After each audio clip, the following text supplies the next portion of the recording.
the team that we came up and represented ourselves.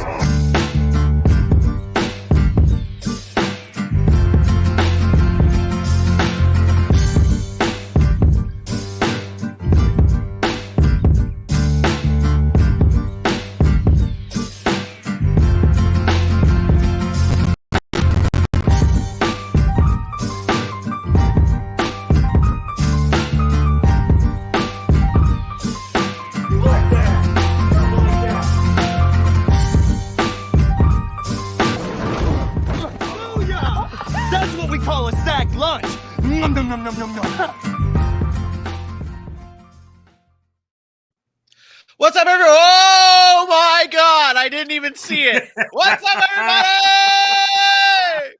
Welcome in to another episode of the Sac City Podcast. I'm your host, the one and only Vinny Milani, joined as always. This is throwing it back old school. I don't even have a double lower third for us because we have not done a show by ourselves yet in the city.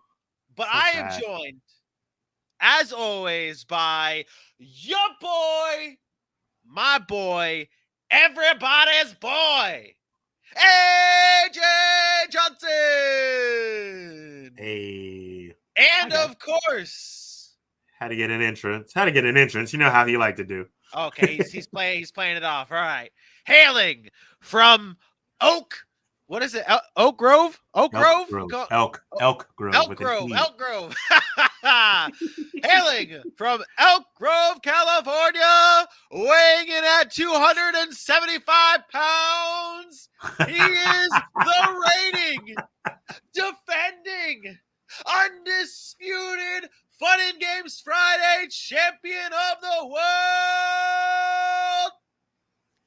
Aaron the Muxiah.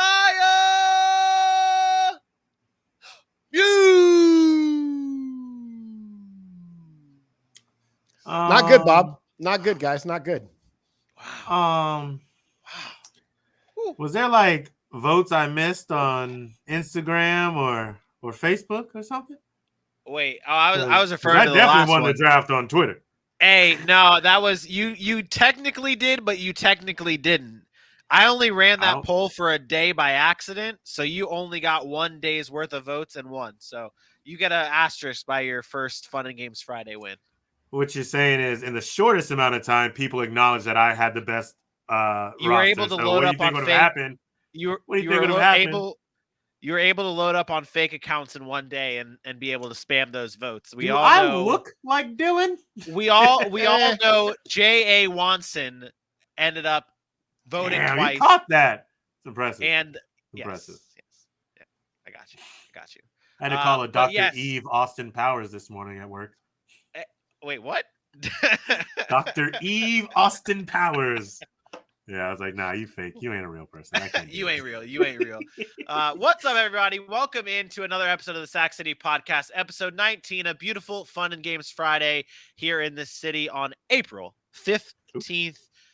We've got a great show ahead of us. We are going to be breaking down probably the hardest position to rank in this draft class, in my opinion, because it is so tight. We're breaking down the top 10 wide receivers in this year's draft. We've got that. We've got news and nugs. We've got top stories. It's Friday. We're doing best in sports. We've got a loaded show. AJ, how are you feeling? Aaron, how are you feeling? You look a little uncomfortable down there, probably because I gave you work with 7:59 or at 7:59. We may or may not be doing news and nugs. Well, I mean, it's on its way. It's loading, but then it was too big of a file for StreamYard. Oh, and so I just encoded it to a low bit rate, so I don't know what it's going to look like. But it's loading in now. We'll see what we got here. But hey, we rock with it. That's right, gentlemen. It's time for news and nugs. The Indianapolis Colts have signed Stefan Gilmore to a 2-year, $23 million deal with $14 million guaranteed. AJ, how big is this for the Indianapolis Colts?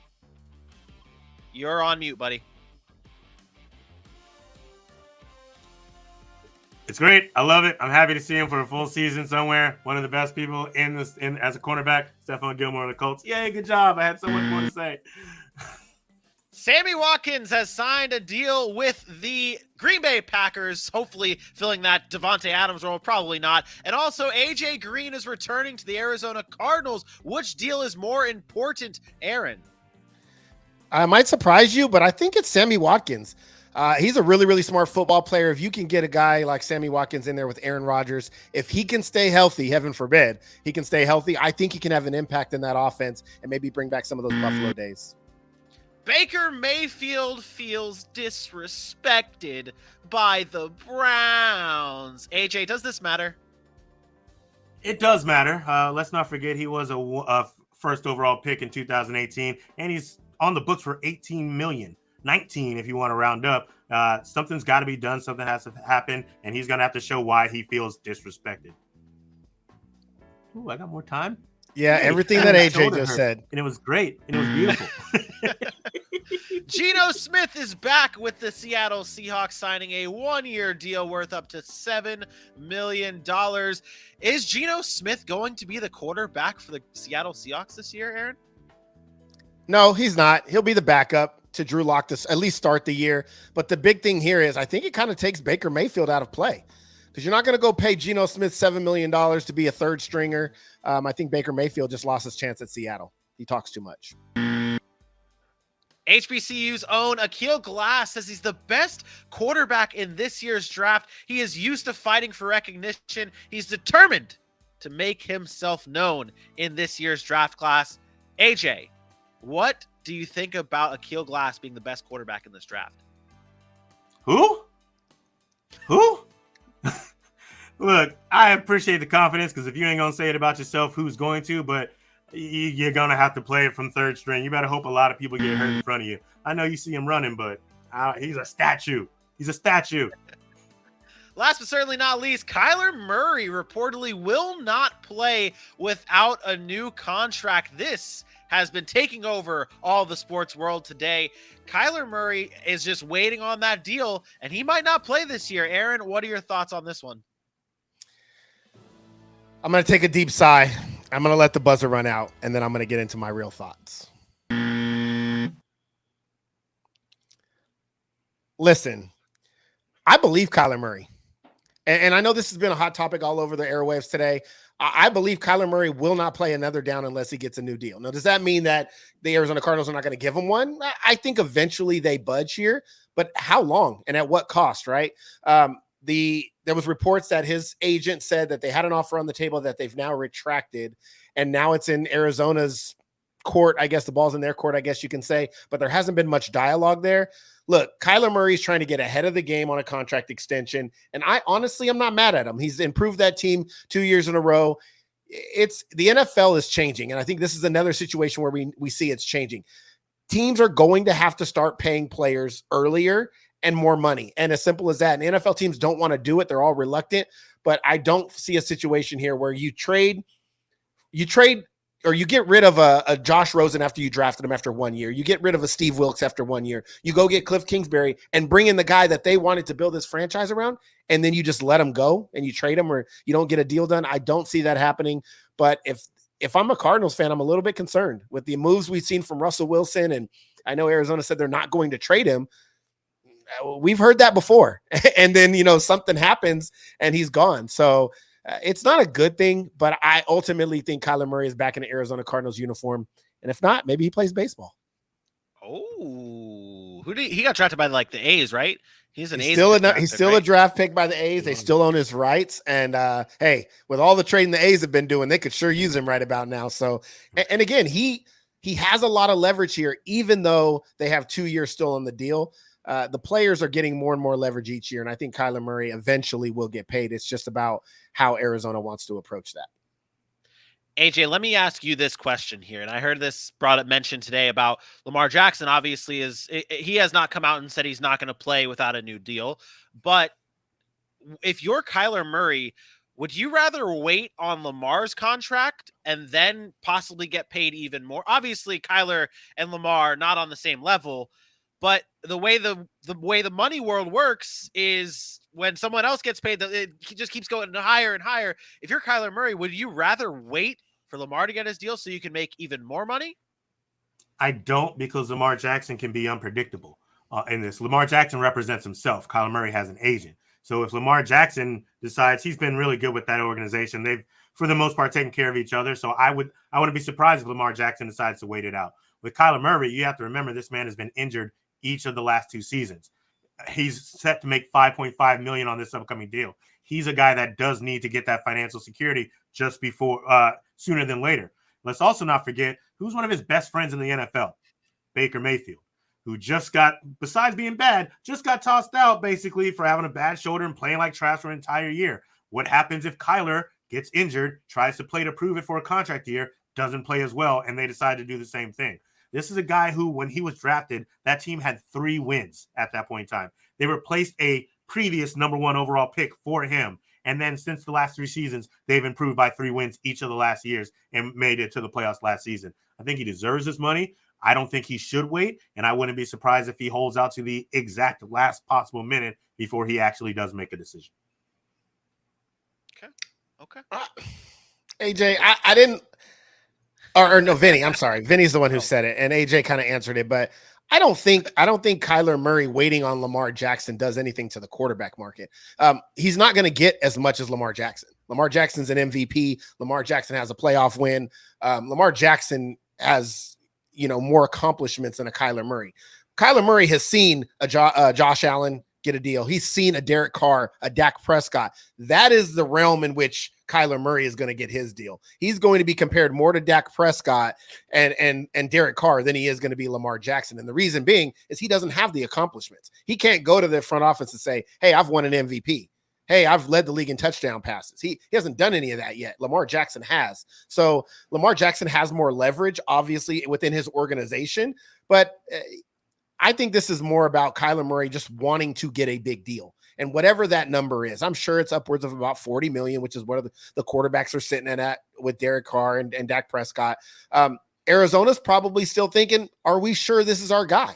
And maybe for a couple of reasons. Maybe it is an injury issue. Maybe it's the fact that they feel like he's been beat up over the past 2 seasons. He's a smaller quarterback. Can he sustain? And if we can't see him growing just in the pass game, where maybe his legs are no longer a threat, is this the guy we want to pay for our future? Now, I'm saying he should get paid. Like, he's an amazing thrower of the football. Get an offensive line, protect him, and see what he can do. But maybe they're not on that same page. Maybe they're now having second thoughts about how long he can actually sustain success in the NFL because of his body type. And real quick, they need to look upwards in that coaching staff and in that front office and things of that nature. I'm not saying there's no blame on Kyler Murray, but there's something that needs to be done when you watch a team that starts as hot as they did for the past 2 seasons and then just fizzle completely, like cold turkey style. The next day woke up and didn't look like they could play football for the second half of the season. That's something a coach has to be able to get yourselves over the top with. So it's not all on Kyler Murray either. There are other things at play here. He's a fantastic quarterback, and something needs to be worked out at the very least. If it's not, we are paying you right this moment. Yep. I'm on Team Kyler. Just to let you guys know, I am on Team Kyler here. Get your bag. All right. That does it for our news and nugs, our top stories, and everything in between. It is now time to get into our top 10 wide receivers in this year's draft. And we did this a little bit differently this time around, folks, because this is such a hard thing to do. We decided to put together a consensus wide receiver rankings that was released on our social media pages. If you have not seen it, please head on over to @SackCityPod on all of our social media, Facebook, Instagram, Twitter. This was the list. We came together and made this happen. Garrett Wilson at number 1, Drake London at number 2, Jameson Williams at number 3, Johan Dotson at number 4, Christian Watson rounds out the top 5. If you're listening to us on any audio platform, please head on over to our Instagram or Twitter or Facebook pages to find out the rest of this list. But this is our list right here, guys. And this is a consensus. This wasn't someone's list. This is coming together and making this happen, which means you might not be happy with some of these players and where they're at. There is one topic that I want to start with here because I've been dying. I have been just patiently waiting for this man down here, this guy, Aaron the Muxiah Mukes, to talk to us about Garrett Wilson and Chris Olave. You, behind closed doors, I don't want to say behind closed doors, off the screen, you have been talking to us about how you're not crazy about these two. And Garrett Wilson's the number one wide receiver. Well, just stop. You're already making stuff up. First of all, I said Garrett Wilson is legit. It's about Chris Olave. And they just happen to play on the same team. And I'm going to be bringing up some stuff about Ohio State. So, yes, you're right. I know what you want to get to. You want to get to the topic of Ohio State. And I'm going to say it. Ohio State wide receivers. I'm not a fan. Now, don't get me wrong. Like every other school, have they had guys come out and be successful? Absolutely. Most recently, Terry McLaurin, Michael Thomas. You can point directly to those two guys and say, hey, they've had some success at the wide receiver position. But since 1990, and these are numbers, these are just not pure numbers. Since 1990, Ohio State has had 6 first-round receivers drafted. Ted Ginn, Anthony Gonzalez, Santonio Holmes, Michael Jenkins, David Boston, Terry Glenn, and Joey Galloway. None of their NFL careers were first-round pick worthy. The closest being Santonio Holmes, a Super Bowl MVP. I would give you that one if you wanted to argue it. But the problem is the Ohio State receivers, time and time again in these middle rounds, second, third, fourth rounds, come into the NFL and they just bust. And most of them have the same exact body type as Chris Olave. He's not big. He's a down the field guy, but he cannot get off of coverage. He can't play physical. He reminds me exactly of one name, and he was drafted in the second round, and you should know him, Vinny, because you're a Jets guy. Devin Smith. Smith out of Ohio State a few years back was supposed to be this gem, and he's a second round pick. He, to me, is what Chris Olave is going to be. I just don't believe in him. I don't believe in his physical abilities to get in and out of breaks, in and out of routes. He has some speed to be a game changer, like a Ted Ginn type, similar body frame to Ted Ginn. But for a first round grade that most people have him as, I just think it's too much. I think if you're drafting Chris Olave in the second and third round, that's a different conversation. We're talking about Chris Olave going in the top 15 picks. This has Jalen Reagor bust all over it. That's what I feel like. I do not want to group Chris Olave with Garrett Wilson. I think Garrett Wilson is the most ready to come into him and Johan Dotson, the most ready to come into the NFL and make an impact right away. He is the best combination of what you need as a receiver. The difference is Chris Olave, something is missing. There is something missing with this guy. He has breakaway speed, down the field threat. I just look at him and I see Devin Smith, Ted Ginn all over again. Even Joey Galloway, right? These are guys that they played that style in Ohio State, but they never really translated to the NFL. And that's what I see from him. I don't know how else to explain it. What do you say about, okay, so you bring up the history of the Ohio State wide receivers, but as of late, there have been some very good wide receivers come out of the school. I mean, Terry McLaurin is a tier 2 wide receiver in the league. You got Michael Thomas. Look where they were drafted. That's my point. That's fair. That's fair. But these guys were not first round picks. Doesn't that make it change a little bit? Aren't we now seeing, okay, like these wide receivers from Ohio State, they can be those, that dude. And from what I've seen from Chris Olave, he has been a guy that I thought has been. I texted you before we did this. I was like, I might change my list after doing even more research on these guys. Chris Olave is a special talent, in my opinion. He's one of the best route runners in this draft class. He's arguably one of the best Ohio State wide receivers of all time, breaking records there for touchdowns. And he was special at Ohio State. To me, he is able to do the things you want in an NFL wide receiver. And I get what you're saying, where if you're drafting him in the top 15, maybe not, but he is definitely a first round wide receiver, in my opinion, just because of the things he can do. He is the most complete wide receiver, in my opinion, next to Garrett Wilson. No way. Yeah. No Most way. complete. He can't win enough on the outside. He doesn't have enough size. When you look at everything, no way. He is the most complete wide receiver in this draft class. No way. I don't know where you're coming with that. You had me all the way up into the most complete, because that's too far. You are correct. But he is has probably it all. the best. He No, has he it does all. not. I mean, he does not. He doesn't have it all.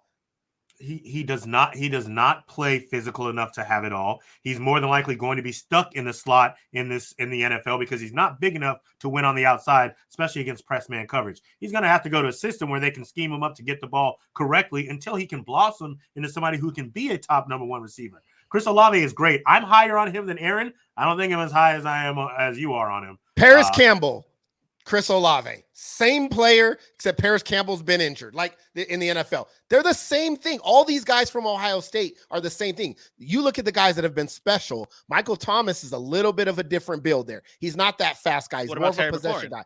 Terry McLaurin is the one guy that looks like Chris Olave that turned out to be, like, obviously really, really good. And he was a third-round pick.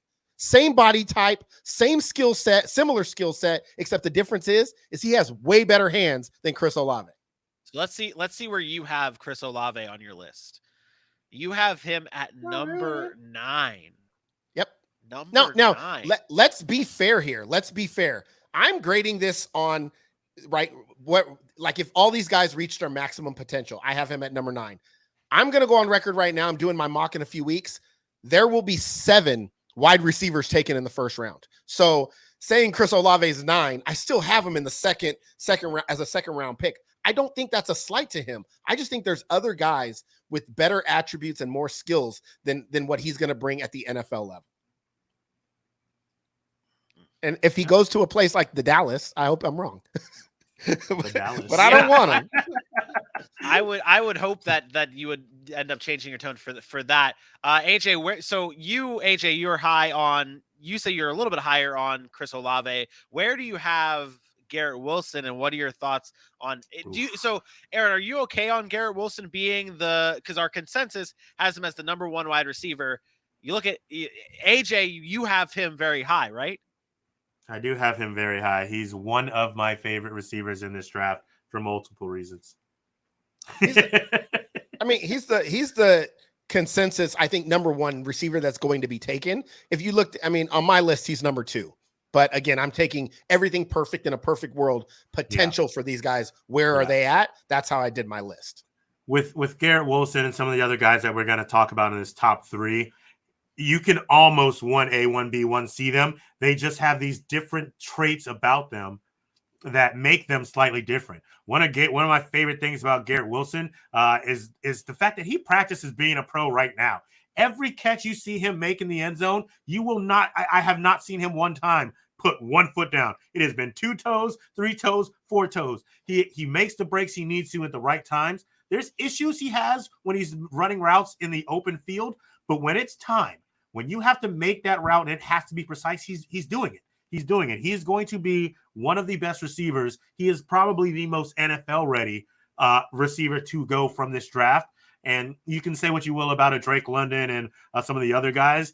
They still have a couple things to watch out. And I'm not saying Wilson doesn't, but to me, Wilson comes in day 1 as an impact player. Yeah, skill-wise, he's definitely the best. But to me, speed, hands, route running ability, just IQ of the game, body movement, fluid. He is ready to go and be the number 1 receiver on a team, to me, day 1. And I think that's hard to do in the NFL. He is. Where are you on Garrett Wilson, sir?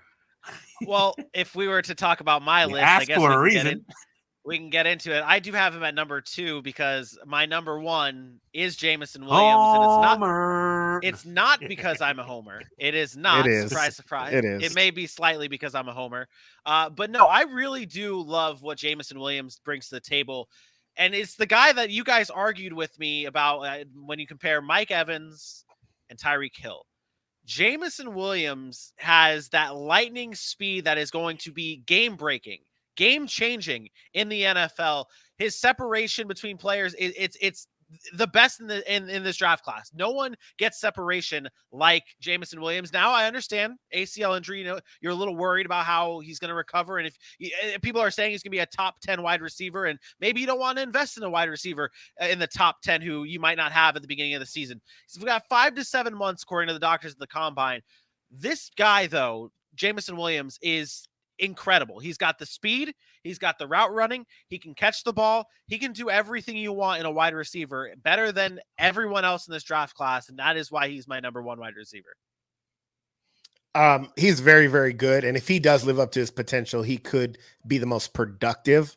You talk about the game-breaking ability. His game-breaking ability is definitely the best in this class. His elite speed. The one thing I worry about him, and this is again, goes to a translation into the NFL, is he is not a natural catcher of the football.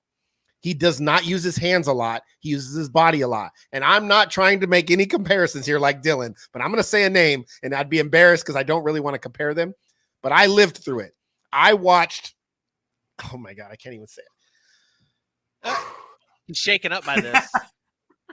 Okay, I'll let you guys say the name. He used to be a receiver for the Dallas Cowboys, played at Baylor alongside he came alongside Des Bryant, and he used to do nothing but catch with his body. I can't say his name. I'm going to use the Mitchell Trubisky argument here. I refuse to say his name. Played for the Dallas Cowboys, and his last name's Williams. Jesus, you guys don't know yet? Okay.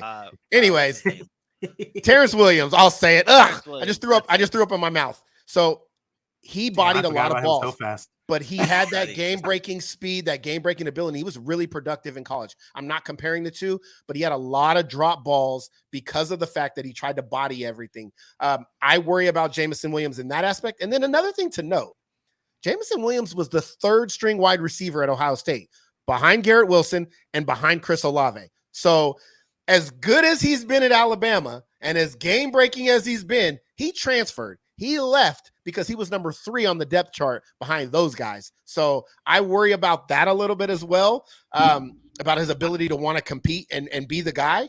But, I mean, he's going to be great. I will say this, and when you look back at our consensus rankings here and we have Jameson Williams at number 3, I'm okay with him being at number 3 also because I think Jameson Williams is the true definition of boom or bust.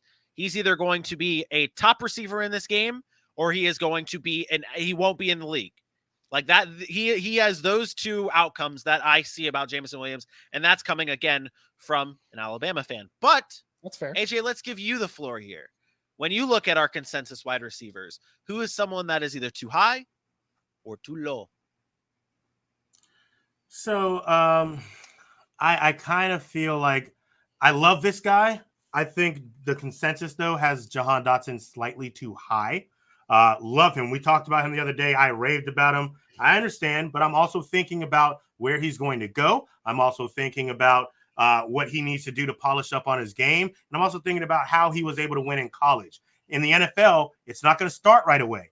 Of course, when we're talking about the end game and when it's all said and done, he might climb up those ladders all the way. And I'm not saying he needs to drop to like 8, but maybe he's the top of the second half of that list. You know, when you're looking at guys like Christian Watson, when you're looking at guys like what Treylon Burks may be able to do if he goes to the right place, his game-breaking speed matched with his size, I think those will translate more immediately to the NFL than Johan Dotson will. Again, we just heard me on Wednesday rave about Johan Dotson. I really, really, really like him. We talked about how close a lot of these guys are. But when you think about some of the things that are going to translate to the NFL, to those other 2 guys right behind him, I think you might be able to put him right there and watch him climb. I'd rather be correct on him being better than having him at 4 and being like, oh, no, I hope I was wrong. You know, like, you see what I'm saying? Maybe, possibly. Jahan Dotson has the best. Jahan Dotson has the best hands of this draft. And he's an amazing route runner. I don't see how this might be the safest wide receiver to take. You're talking about a guy that's going to be productive in the NFL, in my opinion, no matter what. Yeah, he's small, right? But we've seen this transition to small guys. We talked about this the other day. Jalen Waddle, Devontae Smith, Tyreek Hill. We're seeing guys that are smaller have more success, mainly because the game has changed. They're working in space a lot more. The defense is not allowed to put their hands on you as long. The game has changed to allow these types of players to have success at this level. And outside of Garrett Wilson, I think he is the one guy that can come in right away and have immediate impact that you don't have to wait for. You don't have to worry about his upside and wait for him to get it. He's smart. He understands playbooks. He understands route concepts. He, to me, is the safest wide receiver outside of Garrett Wilson, and I think he's going to come in day one. And you do mention places you get drafted. That always matters, right? If he goes and he plays for the Atlanta Falcons, maybe. I don't know when they could draft. Maybe they wait till the second round, they get him or whatever, and they don't have a way to get him the football. Yeah, he could be impacted by that. But for the most part, I think if you get him, I think you're getting a guy day one that comes in and makes an impact as a rookie. If we get Garrett Wilson and Johan Dotson to go along with Kyle Pitts, well, as Vinny has said on this show many times, I'll cream my pants. Hey, there you go. There you go. Well, you threw me for a swerve here because in our doc, we listed like the players that we're going to be talking about on the show, and I put your name next to Jahan Dotson, and he ended up being number 4. I didn't think you were going to shit on Jahan Dotson. I put your name there because you like Jahan Dotson. I could have swore you were taking it to that route, but you didn't. Right, okay, I'm fine with it. I'm fine with it. You do you. Here's the deal. I will tell you with 100% complete honesty. I will pull those curtains back. I use a separate doc. I take my stuff and I make my notes. So I hadn't actually seen that he had me here, number 1. And then number 2, once you pulled it back up, I was like, oh, I got to move quick. And I pulled Johan Dotson and we just went. I got to be able to adapt to a name. You ever hear that? You ever hear that Kevin Hart joke where he's like spending money with Dwayne Wade? He's like, I got to check in the savings, and the way my bank account works takes 2 or 3 business days. That's what you sound like. Or like you're all over the place. Or like the joke when like your wife catches you doing something you're not supposed to, and she comes to the house. Oh, he just gave you a key. You just gonna let yourself. Yeah, that is you right now. That is you, right? I don't think I shat on him. I think I brought up concerns that multiple people have brought up because even though I'm high on him, a lot of people still think he's going to fall to the early second round. So it's not like everyone else has him going at this top-notch receiver. So it's not like. But that's not what these lists are. These lists are not about where they're going to go. These lists are about who are the best receivers in the class. All these players are in the NFL. Which one's the most productive? Which one are we talking about 3 years from now as a Justin Jefferson, Jamar Chase, DK Metcalf, AJ Brown? That's the conversation here. And I think Jahan Dotson's right up there. And now that we're talking about that and players are going to come in and dominate. I told you this, Aaron, right before we went live. I think George Pickens is going to be one of the best wide receivers, if not the number 1 wide receiver from this draft class. When we look 5-10 years down the road, George Pickens is going to be the guy. He doesn't have a lot of tape and that's the biggest thing that everyone's talking about. He's only got 1 year of production at Georgia, and everything he did. And when you watch this tape, this guy goes up and gets the ball. He's aggressive. He attacks the ball. His route running is incredible. He's got great speed. I said earlier that Chris Olave is the most complete wide receiver in this draft. George Pickens, I'm not saying is the most complete wide receiver in this draft, but this man, we can write this down, 39 minutes of episode 19, April 15th, George Pickens is going to be the best player from this draft class. He is going to lead his, and you talk about, to take that back. And you talk about fits. You talk about best fits. This is a guy who's not going to go in the first round. He's going to go in the later rounds. He could end up in a great situation like what DK Metcalf was in when he went to Seattle. Obviously, it's not really working out that great right now, but you get what I'm saying. He could go later enough to where he goes to a great situation, and he's already got the talent. This guy, with more time at Georgia, he would have been a first-round pick, guaranteed top 10 pick. Talent-wise, I can't argue. Like, talent-wise, the talent is there. He has all the measurables, right? We talk about the things that he's able to do on the football field. The lack of playing time is very concerning. I mean, you play 24 games in 3 years, and you barely get 1,200 yards. It just hasn't been what you expect from a quote big time player. He had a torn ACL, so injury concerns obviously an issue. He's had off the field issues, locker room issues at Georgia. These are concerns which make a player with his talent makes you go in the 3rd, 4th round. People tend to be shy away from you. So yeah, could he mature? Maybe, but he's 21. He's a young guy. He's still got a lot to learn. Now you're going into a business where there's no college coach that's going to hold your hand and walk you through life. I worry about the maturity of a player like that, but from a skill set perspective, I think you hit it right on the head. He has the talent and ability to be at that level. I just know too many times we've seen in the NFL that you pay a guy who's immature and It just never works out. So I wonder about that. Hopefully he goes to a locker room that has strong leadership, somebody to take him under his wing. But from a skill set wise, I mean, you can't really argue the fact that he has the talent. You may laugh at me for this one, and I'm just throwing stuff at walls to see if something's gonna stick. T. Higgins. Yeah. Fair comparison? From what standpoint? I don't know. I just see T. Higgins when I watch this guy. Ability-wise? Ability-wise, I mean, his draft projection is where Higgins sort of was. T. Higgins produced his final year as a junior as much as Pickens did his whole college career. So I'll say two things on that. With the T. Higgins comparison from Vinny, I don't know if he's as natural a wide receiver as T. Higgins is. He can do some of those things like high point the ball. He can get some separation out of breaks that you really like that T. Higgins can do. And then to what you said a couple times now, Aaron, with the production, I when it comes to wide receivers, part of me, while we look at it, I try not to put way too much stock into it because George Pickens, the year that he was playing more often than not, that was the year they were rotating quarterbacks. There was Eason in there was Stetson in there. Like they had so many different trigger men behind the line of scrimmage that it just kind of changed some things up. Now, where you want to see a guy as a wide receiver who makes their quarterback sometimes, that could have been something we could have used to uplift him instead of taking the production, pushing it down. But so like I see what you're saying because it does matter, but I don't like to put too much stock in their production because the situations sometimes are just so completely different. Be honest though. Let's be honest. He plays in the SEC. I don't care who your quarterback is. You got one of the better quarterbacks in the country in the SEC. No matter how you look at it, you're getting the best players. You should be able to produce. That to me, that's not even. I mean, I don't care. I don't care if it was Vinny Milani behind center. Hey. If Georgia recruited you to come play quarterback and you're behind center and you're getting a starting job, you should be able to produce more than 400 yards as a supposedly top wide receiver. I mean, Kirby Smart, I'm looking to get my master's. Maybe I go to Georgia. You recruit me. I can be a nice little long snapper, you know? I could do that. Stop. Everybody loves that one clip of Pickens when he like runs up and shoves the DB like he's this physical player. He's not.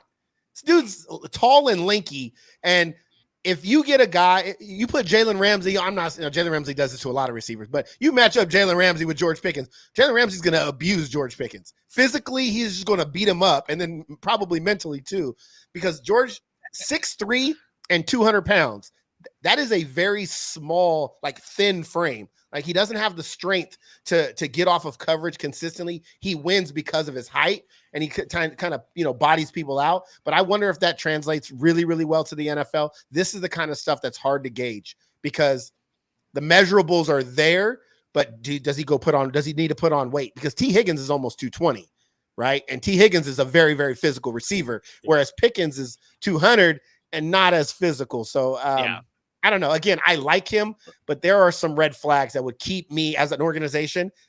I'm probably looking at him in the draft like we've done sometimes in fantasy drafts. His name's there, and you're like, man, that could be a good player.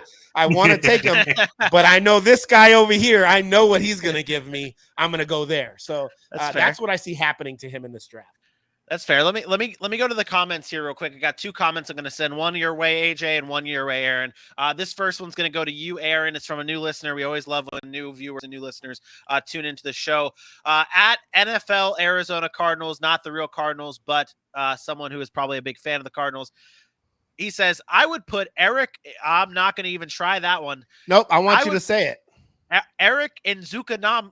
Ooh, Nzukan. Oof. Nzukanma? Is it? Nzukanma. Okay. I didn't do my research on him. I honestly have never heard of him, to be completely honest. But he said Eric E from Texas Tech at 6'3", 220 over Tolbert, who we had at number 10. He says despite two coaching staff changes and bad quarterback play, still was consistent. Also late in the season, he played running back and wide receiver. Aaron, tell me about this player and tell me about your concern and your interest at the number 10 spot, because all three of us had different number 10s. So talk to me about this guy, Eric E, and talk to me about your number 10. It's funny he mentions this guy because I actually did a little bit of research on him. Not much. He is a straight line speed guy.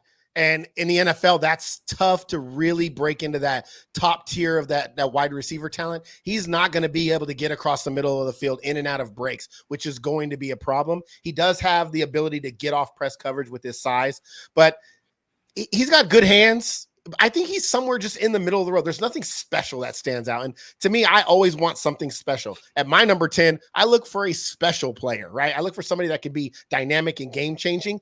Could he be a serviceable third wide receiver on an NFL roster? Sure. I can't pronounce his name. I would just call him Big E. But I don't know that he fits into the top 10. I think that's a little too high. I think right now he's projected somewhere late 5th, 6th round, something like that. He's not super high on many boards. So I worry about stuff like that. I don't see dynamic with him. And he is a junior, which maybe he could have stayed another year and played, but probably in my mid 30s at the position. I got a lot of guys that I would take ahead of him. That's a lot. Who do you have at number 10 over him then? Yeah, my number 10, pretty simple here for me. I look at a guy, and I'll bring him up. He's one of my favorite players in this draft. His name is Wandel Robinson from Kentucky. This is Randall Cobb 2.0. The way they use those receivers at Kentucky is special. He's a guy who was a running back in Nebraska for 2 seasons before he came to Kentucky. He was highly productive as a running back, both in the run game and the pass game. He comes to Kentucky and he switches to full-time basically at the receiver position, over 1,000 yards receiving, 100 catches. Like, this is a guy, you get the ball, the line of scrimmage, and you say, go do little work, you little bowling ball. He's a small guy, but he finds ways to get into creases and holes. And he just reminds me so much of what Randall Cobb was able to do in that Kentucky offense that I do believe he can be a player that's like Randall Cobb 2.0. I got another name. He was a great player. He was a part of the reason Kentucky was being talked about in football. I hadn't seen that in years, and I came from an SEC town, so I mean, it's a good pick. His name's Wandale. You can't really hate on a dude named Wandale. Oh my. I can't. I'm not getting into this one.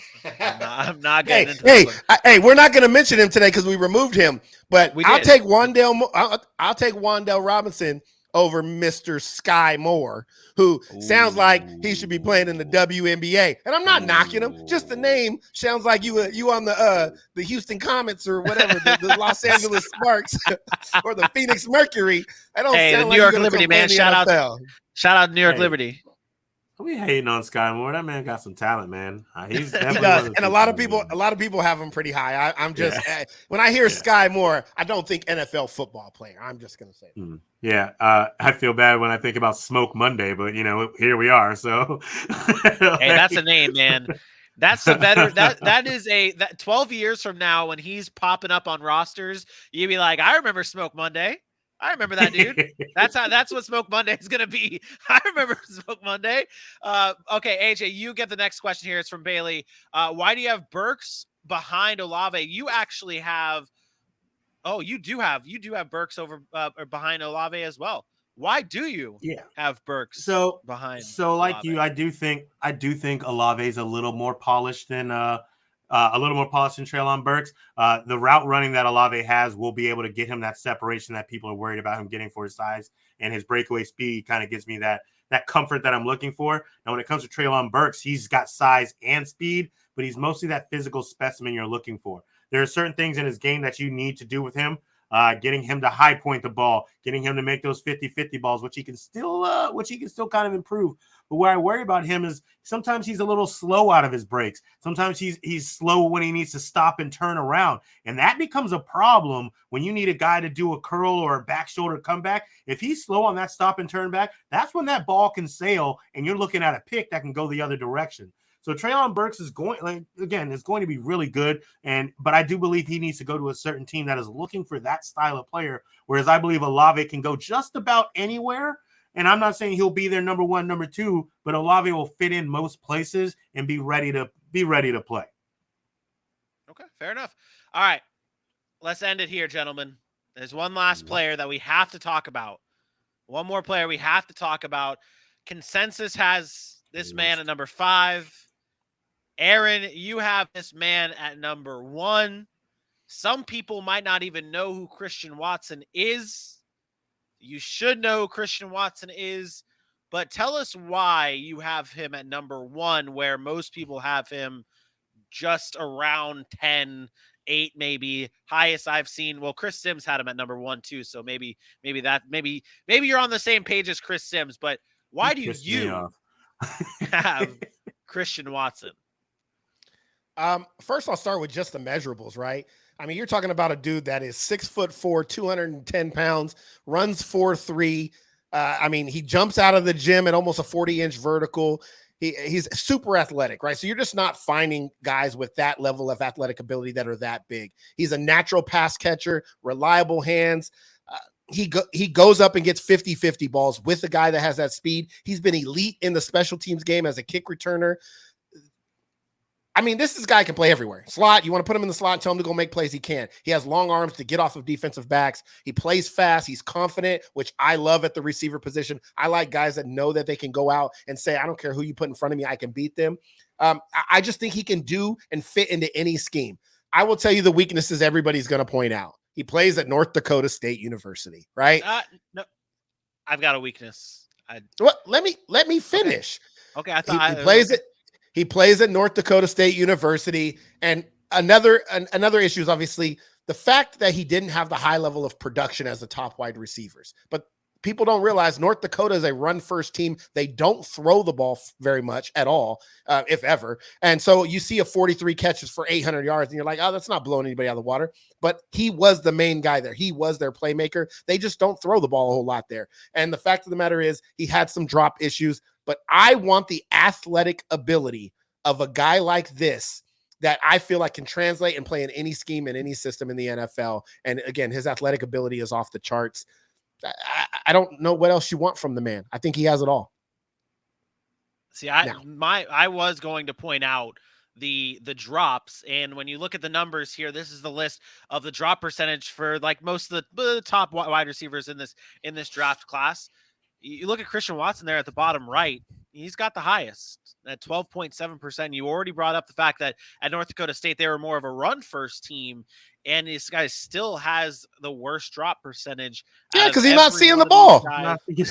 He only getting 60 targets a year. Does that not obviously that has to concern you, but like that's where and you have, but it doesn't. I'm not saying that he's not talented and he shouldn't be a high draft pick, but at number 1, that's a stretch to me. Well, again, this is not about where you draft these guys, because I'm not telling anybody that Atlanta should draft Christian Watson ahead of Garrett Wilson or ahead of Jameson Williams or ahead of maybe Chris Olave, but I'm not telling them that they get drafted that way. I'm telling you that when these guys get to the NFL and in 2 years, we're saying which wide receiver was the best out of that draft class, it's going to be Christian Watson, because the fact of the matter is you can't teach what he has, and the drops could be an issue. But I can remind you of many receivers in the NFL that had drop issues, including one that we could argue is one of the top 3 receivers of all time in Terrell Owens, who dropped ball after ball after ball. But his playmaking ability and his ability to play the game of football just superseded the drops. And we've seen receivers drop footballs. Running backs we see come in with fumble issues, and some coaches can fix that, some can't. But I'm not looking at his drops and I'm saying, well, that takes me from who I think is going to be the top rated wide receiver, and now I'm worried about him. He's going to be my number 5 guy. No, thank you. Give me that guy that can make plays. And if he drops a ball or two, hey, I'll live with it. Deontay Johnson led the NFL in drops 1 year. The next year, he had 2 drops the entire season. I think those are concentration issues that can be fixed within a player. And as they mature, I think that also improves. So, he just has everything to me. He has the most upside for me. What's his ceiling, you think? I mean, as far as like top receiver in the league type? Like in put it this way. Where is he? I can see Christian Watson being better than by year 3 or 4. I would have him over guys like DK Metcalf, AJ Brown, like right in that area. He is a physical specimen. The dude's 6'4", runs a 4.3. Like, he's got burners. And you talk about not being able to catch the ball. Guys like that, when you're not seeing the ball so much, you get so excited because you know what you can do with the ball in your hands. And the first thing you're doing at this young age is you're attacking the pass and you're ready thinking about the next move. That's something that you polish up in the pros. So I'm not too worried about his drop too, because I've watched him catch it at the high point, and what he can do after is just another crazy stat for some other people. But the other thing I want to point out that people are saying is the fact that he comes from a small school.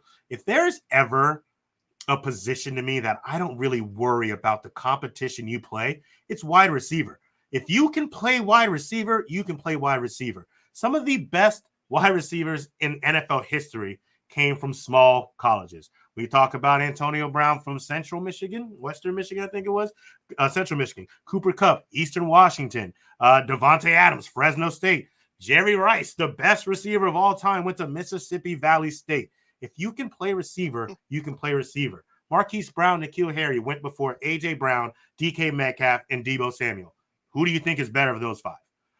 If you can play receiver, I don't care if you went to North Dakota State. I don't care if they change rules. You get drafted out of high school. Bring that ass. Let's go. You didn't even mention the fact that the other two top three receivers, Randy Moss played at Marshall.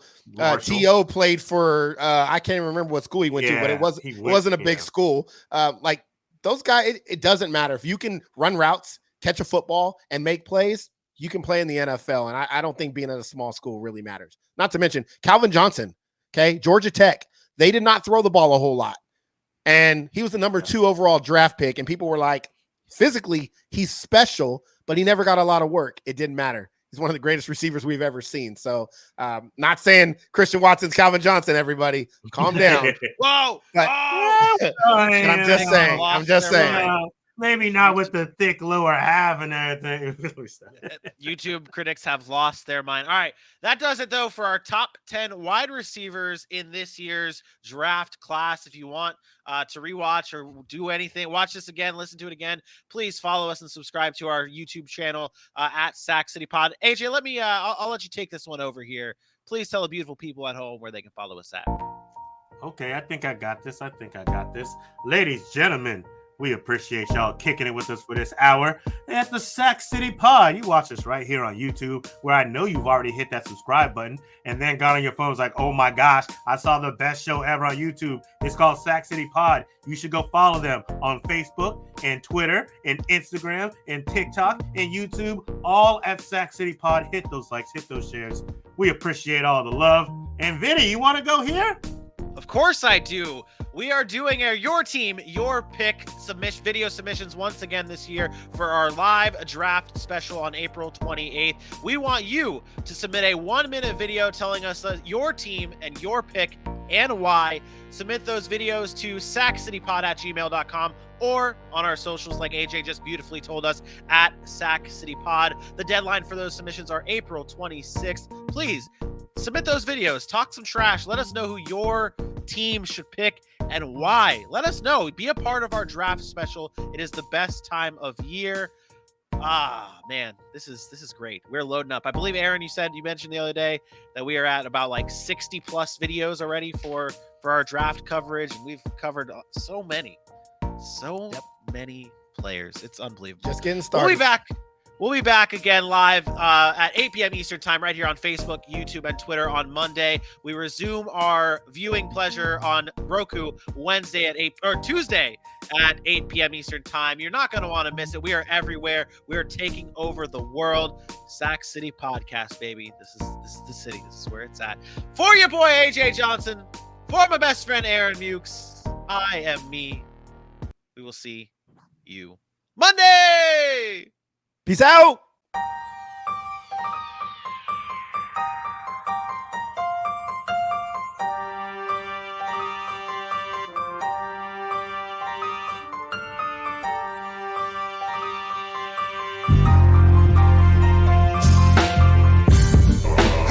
We know we are a much better team than we came up and represented ourselves.